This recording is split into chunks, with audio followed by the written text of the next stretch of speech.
శ్రీ గురుభ్యోన్నమః. ధర్మకాయుడు ఇది శ్రీకృష్ణ పరమాత్మ యొక్క కథా విశేషములను, అందలి ధర్మ మర్మములను, తత్వమును మనకు అందచేయునట్టి పరమపావనమైన గ్రంథము. మాస్టర్ ఈకే గారు సంకల్పించిన కృష్ణ కథా నవలా సప్తకమున 3వ గ్రంథము. ఇందలి కథ పూర్తిగా వ్యాస మూలమును అనుసరించినది. ఇందలి కథావస్తువు వ్యాసప్రోక్తములైన భారతము, భాగవతము, హరివంశము, పద్మపురాణము ఆధారములుగా స్వీకరింపబడినవి. ఈ గ్రంథములందలి ఘట్టములను సమన్వయించి చేసిన రచన. అటువంటి ఈ గ్రంథములోని 27 అధ్యాయములు మనము పూర్తి చేసుకున్నాము. 28వ అధ్యాయంలోనికి మనము ప్రవేశిస్తూ ఉన్నాము. ద్వారకా నగరమందలి సత్యభామా నివాస మందిరమున గల చంద్రశాలలో రుక్మిణీ సత్యభామా సమేతుడైన శ్రీకృష్ణుడును, సుభద్రాభిమన్యు సమేతుడైన పార్థుడును సరస సల్లాపములలో మునిగి ఉండిరి. 9 ఏండ్ల ప్రాయము గల అభిమన్యుడు తండ్రి సరసన ఆసీనుడై తన రూపలావణ్యముతో, క్షాత్రతేజము తొంగిచూచు మొగముతో చూపరులకు ముచ్చట గొలుపుచుండెను. ఆ సమయంలో కృష్ణుడు అంటున్నాడు, బావా, పూజ్యురాలగు మా మేనత్తయు, ధర్మ ప్రతిష్ఠిత హృదయులగు నీవును నీ అనుంగు సోదరులను, పరమపావన చరిత మా సోదరి కృష్ణయు కుశలురే కదా. మీ రాజ్యమందలి ప్రజలు ధర్మవర్తనులై సుఖముగా ఉన్నవారని భావించెదను. నేడు నీ విటకు విచ్చేయుటకు మా కానందప్రదముగా ఉన్నది. అప్పుడు అర్జునుడు అంటున్నాడు, ఋషికేశ, నీ రక్షణములో ఉన్న మాకెల్లరకును సదా కుశలమే. ధర్మకాయుడవగు నిన్ను నిత్యము స్మరించుట చేతను, జనులలో అంతర్యామిగా ఉన్న నిన్నారాధించుచుండుట చేతను సదా నీ సాన్నిధ్యమును మేము అనుభవించుచున్నాము.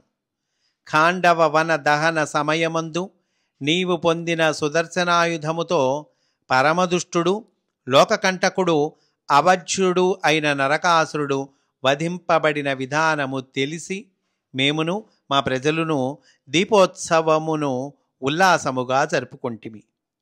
అనగా కృష్ణుడు అంటున్నాడు, బావా, ఖాండవ దహన సందర్భమున సవ్యసాచివైన నీకు లభించిన గాంధీవమును ధర్మరక్షణ కార్యమున వినియోగించు సమయము ఆసన్నము కావచ్చును.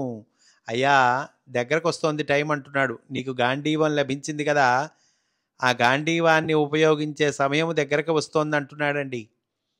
అప్పుడు అర్జునుడు అంటున్నాడు, నీ సంకల్ప నిర్వహణమునందు నేను నిమిత్త మాత్రుడ వగుట నా అదృష్టముగా భావించుచున్నాను. అంటే అప్పుడు సుభద్ర అంటోంది, పారిజాత కుసుమమును కానుకగా పొందిన మా వదిన రుక్మిణి సౌభాగ్యము సంతరించుకొన్నది. సుకుమారి అయ్యు ధైర్యసాహసములతో మా చిన్న వదిన సత్యభామ నరకాసుర వధ సందర్భమున చిన్నన్నగారి పార్శ్వమున నిలిచి వనితాలోకమునకు వన్నె తెచ్చినది. అదియేగాక దివ్యలోక తరువగు పారిజాతమును భువికి గొని తెచ్చుటకు ప్రేరణ అయినది. అనగా అప్పుడు సత్యభామ అంటున్నది, ఈ పారిజాత మహిమ అమోఘమైనది. ఈ వృక్షము ఒకమారు ద్వారకానగరమునంతటిని ఆచ్ఛాదింపగల నిడివి కలదిగను, మరియొక మారు అంగుష్టమాత్ర రూపముగను మార్పు చెందుచుండును. అంటే ఒకసారేమో బాగా పెద్దదవుతుందండి రండి, ఒకసారేమో బాగా చిన్నది కూడా అవుతుందట. పారిజాత సుమగంధము 3 యోజనములు వ్యాపించును. అనగా అర్జునుడు అంటున్నాడు, అయినా ఈ దివ్యవృక్షము మా బావను పోలినదే అన్నమాట. మరి పూర్వావతారమున ఈయన వామనుడుగను త్రివిక్రముడుగను కూడా మహిమ చూపెను కదా. పూజ్యురాండ్రగు మా సోదరీమణులు రుక్మిణీ సత్యభామలు నెరపిన వ్రతముల వైభవము సుభద్ర నాకు తెలిపినది. ఎల్లరకును విశిష్ట దివ్యానుభూతిని ప్రసాదింపగల పారిజాతము దివి నుండి భువికి తెచ్చుటలో మా సోదరీమణులిర్వురును శ్లాఘనీయులే. వాసుదేవ, సుభద్రాభిమన్యులిచటకు వచ్చి చాలా దినములగుటచే వారిని ఇంద్రప్రస్థమునకు కొనిపోవా నీ అనుజ్ఞను వేడుచున్నాను అనగా అప్పుడు సత్యభామ అంటున్నది, సుభద్ర, మా వ్రత నిర్వహణమున నీవు 5వగా విచ్చేసి వాయనములందుకొని మమ్ములను ఆనందమున గూర్చితివి అనగా అప్పుడు రుక్మిణి అంటున్నది, మనలో ఎవ్వరికి ఏ వైభవము చేకూరినను అందుకు మూల కారణము ఈ పరమపురుషుడే కదా. సుభద్ర, నీ కుమారుడగు ఈ అభిమన్యుడు నా కుమారుడైన ప్రద్యుమ్నుని పోలి ఉన్నాడు అనగా మీ చిన్నన్నగారి కవళికలు ఇతని యందు భాషించుచున్నవి. మా అన్న పార్థుని పరాక్రమము ఇతనికి సంక్రమింపకలదు అనగా కృష్ణుడు అంటున్నాడు, అదియే కాదు, నా మేనల్లుడు దశ దిగంత యశో విరాజితుడు కూడా కాగలడు. అప్పుడు అర్జునుడు అంటున్నాడు, మాయాబల సంపన్నుడగు ప్రద్యుమ్నుడు వజ్రనాభుని వధించిన విధానము ప్రశంసనీయము. వజ్రనాభుడును అతని సోదరుడగు సునాభుడును హతులగుటతో వారి దౌష్ట్యము వలన ఇడుములు పడుచున్న జనులకు సుఖము చేకూరినట్లు కదా. అప్పుడు సుభద్ర అంటున్నది, ప్రభావతి ప్రవేశముతో ద్వారకకు నూతన ప్రభలు ప్రాప్తించినవి అనగా కృష్ణుడు అంటున్నాడు, వజ్రనాభుని మరణముతో అతటి దుష్ప్రభావము నిశ్శేషముగాలేదు. అతని అగ్రజుడగు నికుంభుడు అతనిని మించిన దౌష్ట్యమును ప్రదర్శించుచున్నాడు. అంతేకాక వజ్రనాభుని వధతో నికుంభుడు మనపై పగబూని ఉన్నాడు. వజ్రనాభుడు మరణించాడు, బానే ఉంది, కానీ అంతటితో దుష్ప్రభావం పోలేదంటున్నాడండి. ఎందువల్లయ్యా అంటే, అదిగో అతడు తమ్ముడు నికుంభుడు ఉన్నాడు, అతడు మన మీద పగబూని ఉన్నాడు అంటున్నాడు. ద్వారకా నగర రాజాంతఃపురమున వసుదేవుని నివాసమునకు సమీపమున అతని జ్ఞాతియగు భానుని గృహము కలదు. ఆ గృహాంగణమున గల ఉపవనము చక్కని ఫలవృక్షములతో పుష్పలతా గుల్మములతో శోభాయమానముగా ఉన్నది. భార్యాసమేతుడైన శ్రీకృష్ణుడు సుభద్రార్జునులతో సల్లాపములాడు సమయముననే ఒక్కమారుగా భానుని నివాసమున కలకలము చెలరేగెను. అతటికి సమీపమున ఉన్న మరి ఒక ఉపవనమున సంభాషించుకొనుచున్న ఉగ్రసేన వసుదేవులకు ఈ కలకలము వినవచ్చెను. ఉగ్రసేనుడు వసుదేవుడు సంభాషించుకుంటే ఈ కలకలం వినిపించిందటండి. ఇంతలో వికృతాకారుడైన ఒక దానవుడు భానుని కుమార్తెయగు భానుమతిని అపహరించుకొని ఆకాశ మార్గమున పోవుట వారి కంట పడెను. భానుని కుమార్తె ఇదిగో భానుమతిని అపహరించుకొని వెళ్తూ ఉన్నాడండి. భానుమతి ఆర్షనాదము వారికి విననయ్యను. వెంటనే ఉగ్రసేన వసుదేవులు కవచధారులై ఖడ్గములు చేబూని దానవుని వెంబడించ ప్రయత్నించిరి. కానీ మాయాశక్తులు గల అతడు భానుమతితో అదృశ్యమయ్యను. మాయాశక్తులు గలవాడండి, అదృశ్యమయ్యాడు. నిస్సహాయులైన ఆ యదువృద్ధులు కృష్ణుని వద్దకు చేరి అతనికి ఈ వృత్తాంతం ఎరింగించిరి. కృష్ణుడు ఇట్లనెను. కృష్ణుడు అంటున్నాడు, ఆ దానవుడు నిశ్చయముగా నికుంభుడే. ఆ ఎత్తుకెళ్ళిన వాడు ఎవరో కాదయ్యా, నికుంభుడు. తన మృత్యువును ఆహ్వానించుటకే అతడిట్టి దురాగతమునకు పాల్పడెను. పార్థ, మనమిరువురము గరుడారూఢులమై వానిని వెంబడింతుము. ప్రద్యుమ్నుడు ముందుగా వెళ్ళి నికుంభుని నిలువరించును అన్నాడండి. మాయాబల సమన్వితుడగు ప్రద్యుమ్నుడు నికుంభుని నిలువరింపగా కృష్ణార్జునులను గరుడవాహనారూఢులై అతటికి చేరిరి. నికుంభుడు ఆ కన్యను వీడకయే అంటే ఆ కన్యను విడిచిపెట్టకుండా వీరు మువ్వురితోనూ పోరాడసాగెను. అర్జునుడు అతి నైపుణ్యముతో నాగోష్ట్ర విధానమున భానుమతిని తాకనీయక నికుంభునిపై బాణప్రహారము చేయసాగెను. వారికి తాను అగోచరుడగుటకు గాను నికుంభుడు తన మాయను ప్రయోగింపగా ప్రద్యుమ్నుడు తన మాయాశక్తిచే అతని మాయను ఛేదించెను. ఈ నికుంభుడు బాగా మాయలు కలిగిన వాడండి. ఇక ఆ దానవుడు మరలా వారికి కనపడక తప్పలేదు. పిమ్మట కృష్ణార్జున ప్రద్యుమ్నులు వెంబడించుచుండగా ఆ దుష్టుడు భానుమతిని చేతబట్టుకొని అనేక ప్రదేశములు తిరుగాడసాగెను. ఆ విధముగా గోకర్ణ పర్వతమును దాటిపోయి అది ఎవరికైనను అనుల్లంఘనీయమగుటచే భానుమతి సమేతుడై క్రింద పడెను. అప్పుడు ప్రద్యుమ్నుడు అతివేగమున భానుమతిని కొనిపోయి ద్వారకలోని స్వస్థానమున దింపి మరలా వచ్చెను. నికుంభుడు తన స్థానమగు షట్పురమునకు పారిపోవ ప్రయత్నించెను. కృష్ణార్జున ప్రద్యుమ్నులు అతనిని వెంబడించి మరలా పోరు సల్పసాగిరి. అదృశ్య ప్రహారము గావించి అతడు అర్జున ప్రద్యుమ్నులను మూర్ఛితులను గావించెను. కృష్ణుడిక క్రుద్ధుడై నికుంభునితో తలపడెను. ప్రద్యుమ్నార్జునులు మూర్ఛ నుండి తేరుకొనిన పిమ్మట ప్రద్యుమ్నుని వేడుకోలుపై కృష్ణుడు సుదర్శన చక్రమును స్మరించెను. ఇంతలో దైత్యుడు తన శరీరమును అచట విడిచి గగన మార్గమునకు ఎగసి తన మాయాబలమున అసంఖ్యాకముగా తన దేహములను కల్పించెను. ప్రద్యుమ్నుని కూడా అతని వలనే అనేక ప్రద్యుమ్న రూపములను సృజించెను. అంతా మాయావి అయిన నికుంభుడు పార్థుని అంతరిక్షమునకు కొనిపోవుచుండగా కృష్ణుడు అతని యథార్థ రూపమును గుర్తించి సుదర్శన చక్రముతో అతని శిరమును ఖండించెను. నికుంభుని దేహముతో పాటుగా నేలపై పడనున్న అర్జునుని ప్రద్యుమ్నుడు కాపాడెను. నికుంభుడి దేహము అదిగో అర్జునుడు ఇద్దరు నేలపై పడుతుండగా అర్జునుణ్ణి ప్రద్యుమ్నుడు కాపాడాడండి. కృష్ణార్జున ప్రద్యుమ్నులు ద్వారకకు చేరిరి. పూర్వము దుర్వాసుని శాపము వలన దుష్టదానవునిచే అపహరణకు గురి అయిన భానుమతి ఆ మునీంద్రుని అనుగ్రహముననే మరలా అతని బారి నుండి విముక్తయగుటయే కాక ఆమె శరీరము నిత్య సుగంధితమగునట్లుగా వరము పొందినది. నారద మునీంద్రుల సూచనపై ధర్మజాతుల సమ్మతిపై శ్రీకృష్ణుడు భానుమతిని పాండవ కనిష్ఠుడగు సహదేవునికిచ్చి వివాహము జరిపించెను. ఇట్లా అర్జునునికి తోడుగా అతని అనుజునకు యాదవులతో వివాహ సంబంధము సిద్ధించెను. బాగుంది. ఆ తర్వాత ఇంకా నికుంభుడు చచ్చిపోయాడంటే చచ్చిపోలేదండి. అదేమిటండి అంటే చూద్దాం. షట్పురమునందలి గుహాభవనమున విశాలమైన చంద్రశాల కలదు. ఆ శాలకు మధ్యగా పట్టుపరపుల పర్యంకముండెను.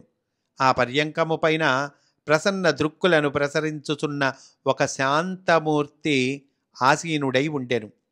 ఆయన దేహము చుట్టూను వలయాకారముగా ఏర్పడి ఉన్న తెల్లని కాంతిరేఖలచే అతడొక దివ్య పురుషుడని తెలియవచ్చును. ఎత్తైన విగ్రహముతో వెలయచున్న ఆయన చుట్టూ ఉన్న ఆకాశమున వీణమీటులు వినవచ్చుచున్నవి. ఊర్ధ్వవంధితమైన ఆయన జటాజూటము హిమాలయ శిఖర శ్రేణిని పోలి ఉన్నది. మందస్మిత వదనారవిందుడై ఆసీనుడై ఉన్న ఆయనకెదురుగా గల రత్నకంబళముపై పోతబోసిన ఉక్కు వంటి శరీరము గలవాడు, భయంకర వికృత వదనము గలవాడు, మదిరాపానముచే ఎరుపెక్కిన కన్నుల కలవాడు అగు ఒక దానవుడు ఉపవిష్టుడై ఉండెను. అభిముఖుడై ఉన్న తపోమూర్తితో అతడిట్లనెను. నారద మహర్షి, తమ ఆకస్మికాగమనము మాకు హర్షదాయకము. సర్వజ్ఞులు త్రికాలవేదులు అయిన తమరు ఇచ్చటికి విచ్చేయుటలో ఏదియో విశేషమున్నదని తలంచుచున్నాను. నారద మహర్షితో నికుంభుడు అంటూ ఉన్నాడండి, నీకు హితము సేయ సంకల్పముతో నేనిచ్చటకు వచ్చి తిని. నారదుల వారు అంటున్నారు, నీవిప్పుడు కొందరు కన్యలను కొనివచ్చి ఇచ్చట నిర్బంధించితివి కదా, అట్లు చేయుటలో నీ ఆంతర్యమేమి? ఏమయ్యా, కొంతమంది కన్యల్ని తీసుకొచ్చావంటున్నారు, అట్లా చేయటంలో నీ ఆంతర్యమేమి అని అడుగుతున్నాడు. అప్పుడు నికుంభుడు అంటున్నాడు, నా సోదరులకు వజ్రనాభ సునాభులను వధించుటయే కాక బ్రహ్మవర ప్రసాదమున నాకు గల మరి ఒక శరీరమును కూడా ఖండించిన కృష్ణుడు నాకు పరమశత్రువు. ఈయనకి శరీరాలు ఒకటి కాదండి, అందులో ఒక శరీరాన్ని అదిగో కృష్ణుడు ఖండించాడు. అట్లా ఖండించిన కృష్ణుడు నాకు పరమశత్రువు. షట్పుర సీమలందే వసించుచున్న బ్రహ్మదత్తుడను బ్రాహ్మణోత్తముడు కృష్ణుని తండ్రియగు వసుదేవుడు ఇచటనే చేయుచున్న యజ్ఞమునకు ఆధ్వర్యము వహించుచున్నాడు. ఆ యజ్ఞమునకు ఆధ్వర్యము వహింపవలదని నేనెంతగా హెచ్చరించినను నా హెచ్చరికను లెక్క చేయని ఆ గర్వితుని కుమార్తెలను నా శాంబరి మాయా ప్రభావమున ఇటకు గొని వచ్చి తిని. అదిగో ఆ బ్రాహ్మణుడు ఉన్నాడుగా, అతని కుమార్తెలను తీసుకొచ్చాను. ఎందుకు తీసుకొచ్చాను? వసుదేవుడు చేస్తున్నటువంటి యజ్ఞాన్ని, ఆ యజ్ఞమునకు ఆధ్వర్యం వహిస్తున్నాడు ఆ బ్రాహ్మణుడు, అందువల్ల ఇక్కడికి తీసుకొచ్చాను. ఇందు నా అపచారమేమియును లేదు అంటే అప్పుడు నారదుల వారు అంటున్నారు, అపచార విషయం ఎట్లున్నను యదువీరులతో కలిసి కృష్ణుడు ఈ తరుణమున నీపై సమరభేరి మ్రోగించక మానడు. అతనితో పోరుట అనగా ఎట్లుండునో నీకు అనుభవమైనదే కదా. కనుక నీ వసహాయుడవై వానిని ఎదుర్కొనుట విపత్కరము అంటే నికుంభుడు అంటున్నాడు. మరి వానిని నిర్జించుట ఎట్లో సెలవిండు అంటే నారదుల వారు అంటున్నారు, అందులకు తగు ఉపాయమును తెలిపెదను.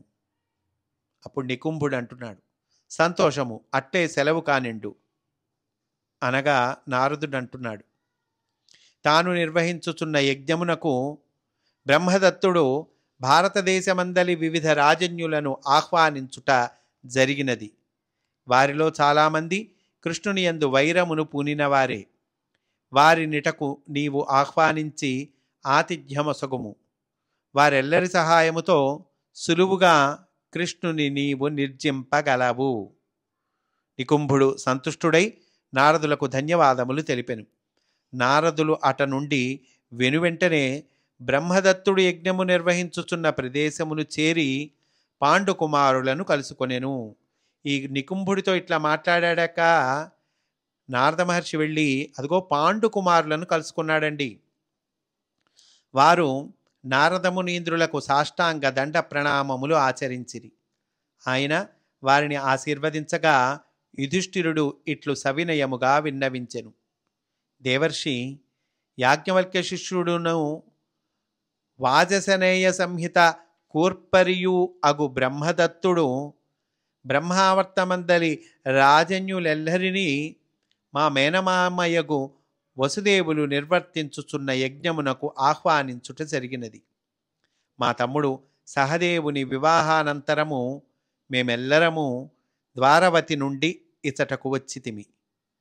ఇతర రాజ్యాధీశులకు జరాసంధ శిశుపాల దంతవక్త్రులు, సోదర సమేతుడైన దుర్యోధనుడు, రుక్మి, అవంతిపాలకులకు విందాను విందులు, శకుని, కర్ణుడు, త్రికర్త నరపాలుడగు సుశర్మ మున్నగువారును విచ్చేసి ఉన్నారు.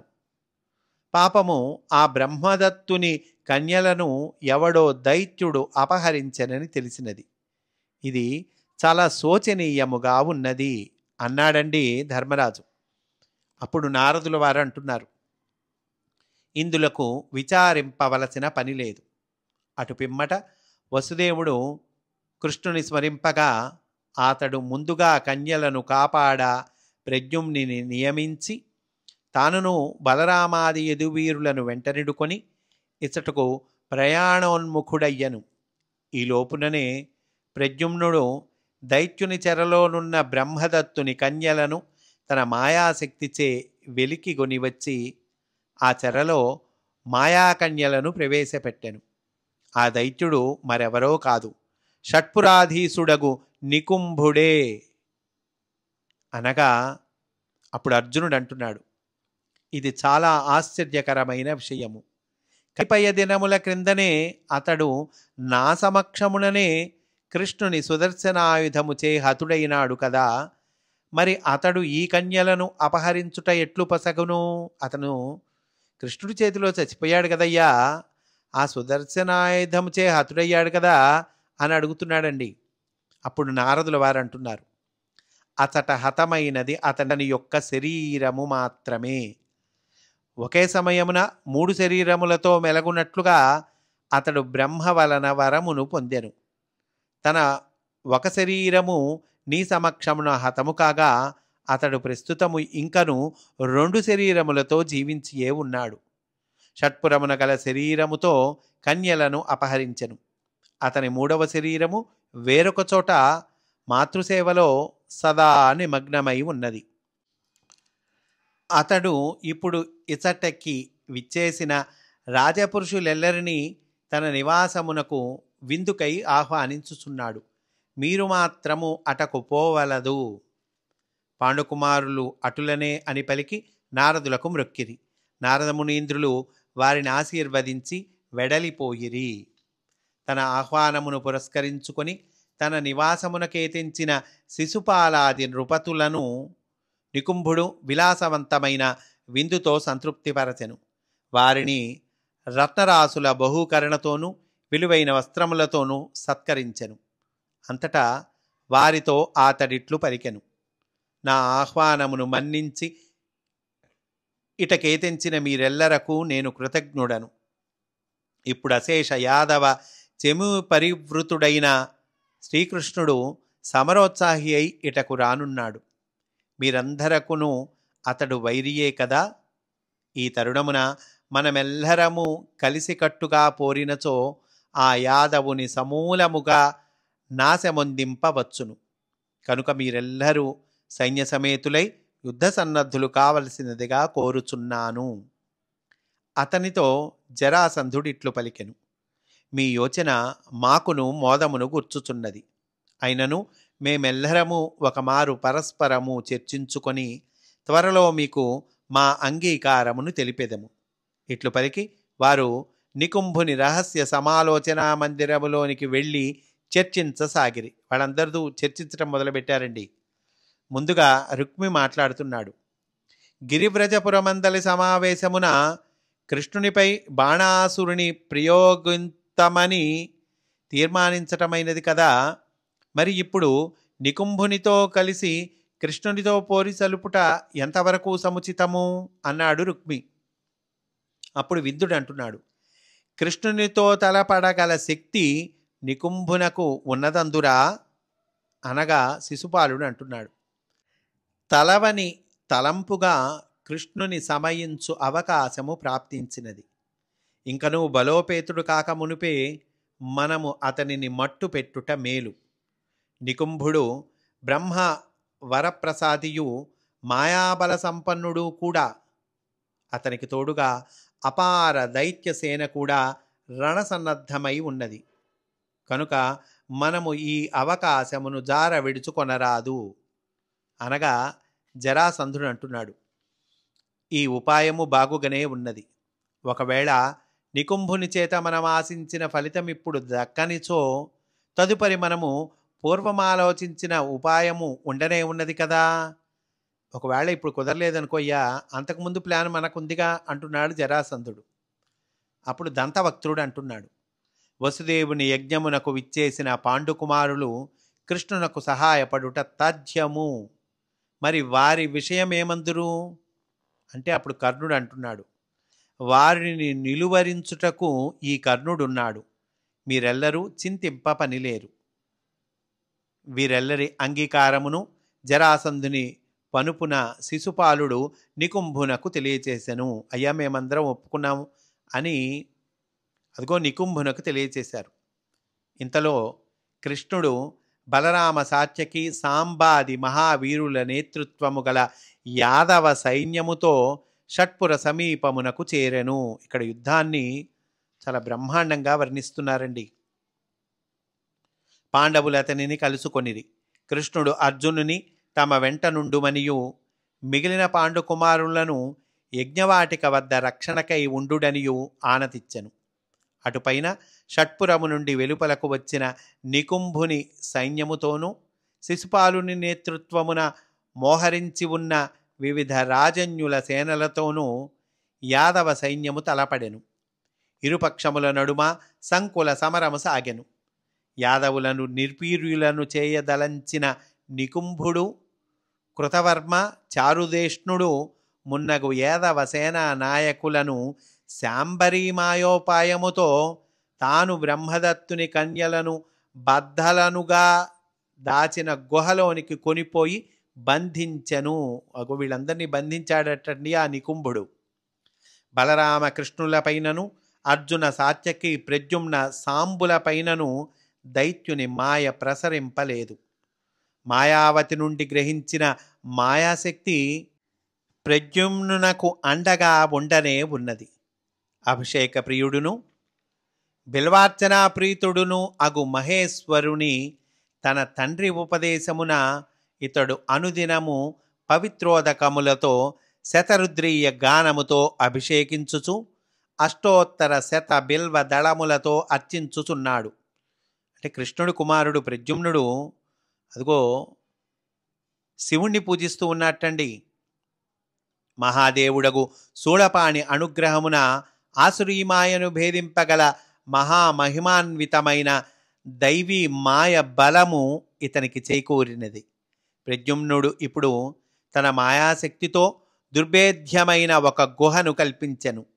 రణరంగమున పాండవులను ఎదుర్కొనుటకై సన్నాహము చేయుచున్న ఆ అసక్త దుర్జనుడగు కర్ణుని ముందుగా బంధించి ఆ గుహలో ఉంచెను. దుర్యోధనాదులకు నృపాలులతో తమకు గల బాంధవ్యము నెడల తనకు గౌరవ భావము ఉన్నప్పటికీ ఇచట వారు కూడా నికుంభుని తోడగుట వలన బిల్వోదకేశ్వరుడగు శివునాజ్ఞ చేత వారలను కూడా మాయా గుహయందు నిర్బంధించెను.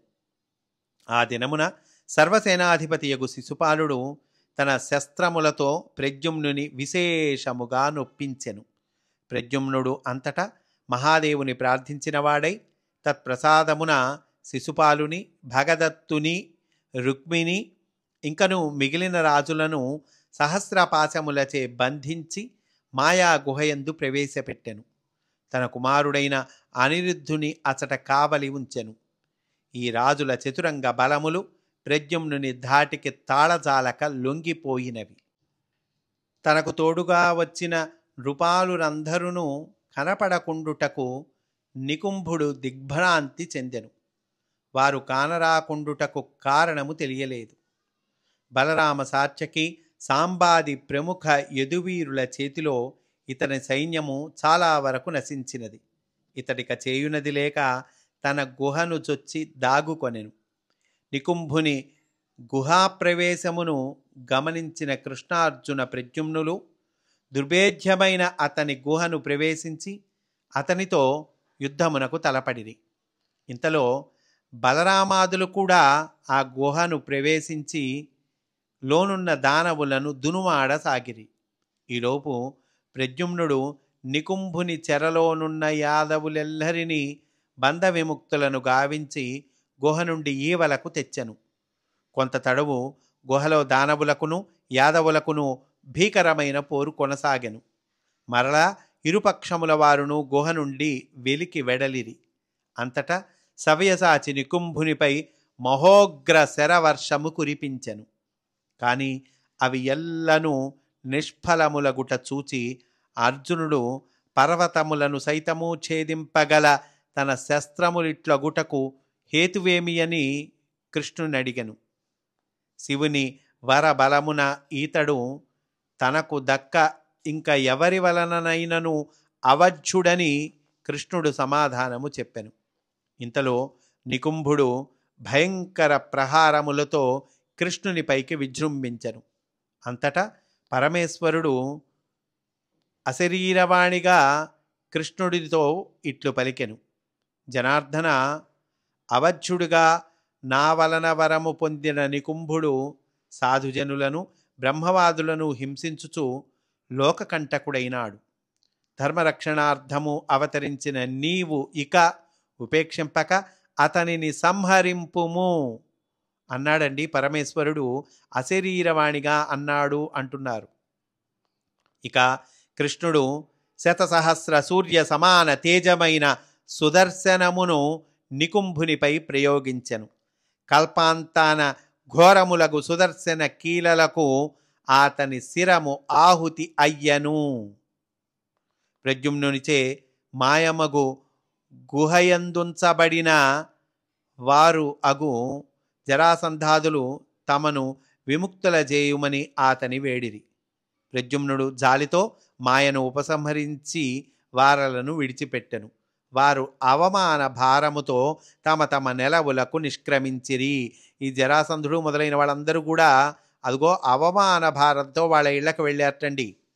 అంతటా కృష్ణ బలరామాదులు పరివార సమేతులై వసుదేవుని యజ్ఞవాటిక వద్దకు చేరిరి. అధ్వర్యుడైన బ్రహ్మదత్తుడు యజ్ఞమును పరిసమాప్తి గావించిన వెనుక వసుదేవుడు విప్రులకు భూరి దక్షిణల నొసంగెను. ఆ సమయమున అచట వ్యక్తముగా నిలిచిన నారద మునీంద్రులు ఎల్లరకు తమ ఆశీస్సులను అందించిరి. జరిగిన యుద్ధమందలి విశేషములను ఎరింగిన యుధిష్ఠిరుడు నారదులతో ఇట్లనెను: మునీంద్ర, మా బంధువర్గమునకు చెందిన నృపాలులెల్లరూ వినాశమునొందక మిగిలియుండుట నాకు ప్రీతికరముగా ఉన్నది. అంతటా నారద మునీంద్రులు ఇట్లనిరి: నీ కరుణ క్షమలకు ఎంతో సంతోషము కలుగుచున్నది. వాసుదేవునితో యుద్ధము కోరి వచ్చిన ఆ నృపాలులెల్లరూ మహాదేవుని ఆజ్ఞను పాలించిన ప్రద్యుమ్నునిచే గుహయందుంచబడుటచే వారు ప్రాణములతో రక్షింపబడుట జరిగినది. వారెన్నిమారులు వైరము పూని తనపై తలపడినను వారి తప్పిదములను క్షమించి వారిలో పరివర్తనము కలుగు అవకాశమొసంగుటకే మహేశ్వరుని రూపమున వాసుదేవుడే ఇట్లు సంకల్పించెను. అంటే అనేక అవకాశాలు ఇచ్చారండి వాళ్ళకి, పరివర్తనం కలుగుతుందేమో అని. తమ నృపాలురు బందీలగుట వలన వారి సైన్యము కూడా ప్రద్యుమ్ననుకు లొంగిపోయినది. ఇట్లు సామాన్య సైనికులు వాసుదేవుని కరుణ వలన నిహతులుగాకుండా రక్షింపబడిరి. వాసుదేవుని ఔదార్యమునకు ధర్మరక్షణ శీలమునకు ఈ సన్నివేశము అద్దము పట్టుచున్నది. లోకకంటకులైన అసుర స్వభావుల బారి నుండి సామాన్య జనులను, సత్పురుషులను, దీనులను రక్షించుటకును ధర్మ సంస్థాపనమునకును ఆవశ్యకమైన మేరకే తన సంహార క్రియను వాసుదేవుడు పరిమితముగా ఆవించును. అంటే దీనిలో సంబంధం లేని వాళ్ళు పాపం యుద్ధంలో మరణించకుండా కృష్ణుడు జాగ్రత్త పడుతూ ఉన్నాడండి. సంహార క్రియను వాసుదేవుడు పరిమితము గావించును అంటున్నారు. అతని హృదయమందలి అపార కరుణయే ఇందులకు కారణము. ఇట్లు పరికి నారదులు దివ్య కక్ష్యలలోనికి అంతర్ధానము చెందిరి. ఎప్పటి వలనే తన చిరునవ్వుతో అచటి వారెల్లరిపై తన కరుణార్ధ్ర దృక్కులను ప్రసరింపచేసిన కృష్ణుడు బంధుమిత్ర పరివార సమేతుడై ద్వారకకు తరలిపోయెను.